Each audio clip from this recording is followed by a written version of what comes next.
Assalamualaikum warahmatullahi wabarakatuh. Hai sahabat, perlu kita ketahui ada 10 sunnah Nabi Muhammad untuk menghidupkan kebiasaan produktif seorang muslim.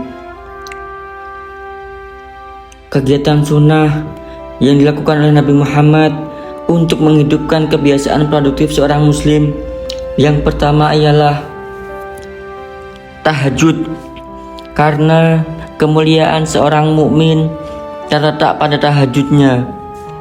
Insya Allah doa mudah termakbul dan kita dekat dengan Allah.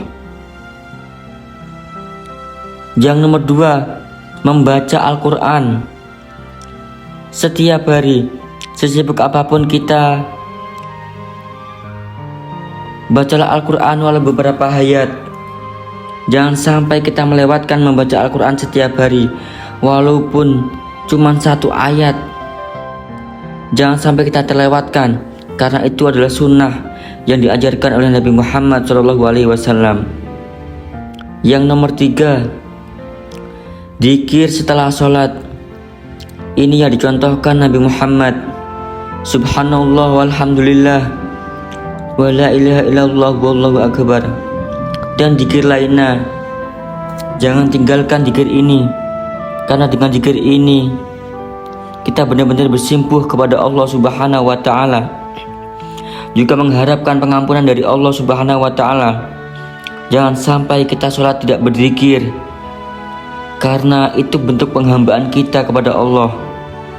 Kita meyakini bahwa kita tuh hamba dari Sang Maha Allah, Sang Maha Kaya, Sang Maha Berkehendak, Sang Maha Agung, yaitu Allah Subhanahu wa taala. Yang nomor 4, menjaga sholat sunnah rawatib. Maukan dibangunkan di rumah di surga. Hadis riwayat Muslim. Mari menjaga sholat sunnah rawatib sebagaimana Rasulullah menjaga sunnah-sunnahnya setiap hari. Yang nomor 5, dzikir pagi dan petang.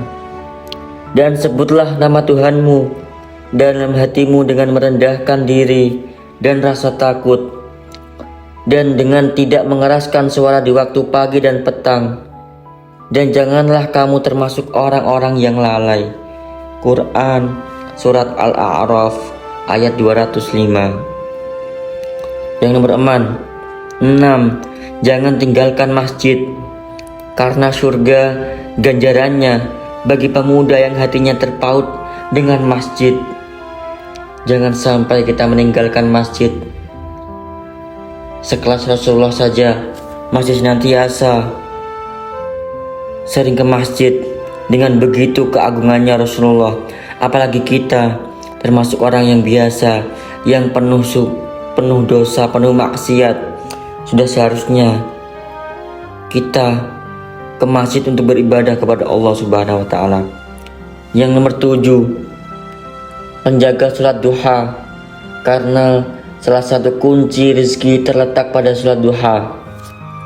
Diyakini sholat duha ialah sholat pembuka rezeki yang dilaksanakan waktunya setelah terbit fajar atau matahari dan sebelum memasuki waktu duhur, kisaran jam 7 sampai jam 11 siang, yang dilakukan 4 rakaat, 6 rakaat, bisa juga 8 rakaat sesuai dengan kemampuan kita.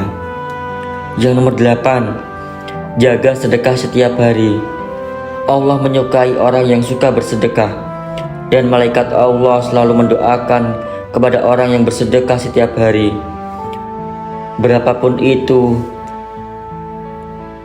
besar kecilnya tidak menjadi tolak ukur, karena yang kita ukur ialah istiqomah kita setiap hari. Allah akan membalas dengan berlipat-lipat ganda. Yang nomor 9, menjaga wudhu, karena Allah menjaga wudhu dan menyayangi hambanya yang menjaga wudhu.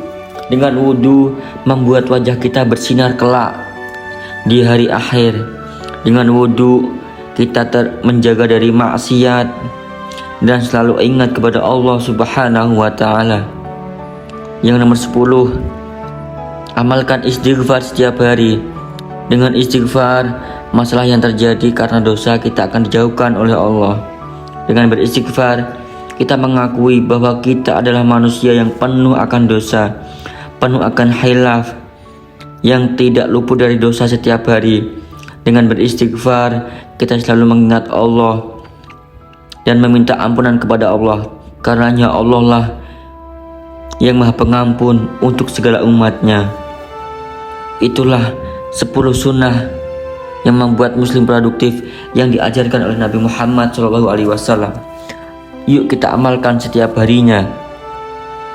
Kita amalkan, kita hidupkan sunnah-sunnah Nabi, karena barang siapa yang melakukan sesuatu, ia termasuk golongan tersebut.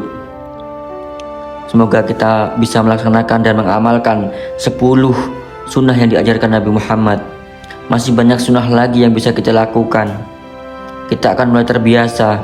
Mari kita istiqomahkan dan menghidupkan sunnah-sunnah Nabi di zaman sekarang. Semoga yang saya sampaikan ini bermanfaat untuk teman-teman semua. Jika ada salah kurangnya, saya mohon maaf sebesar-besarnya. Wassalamualaikum warahmatullahi wabarakatuh.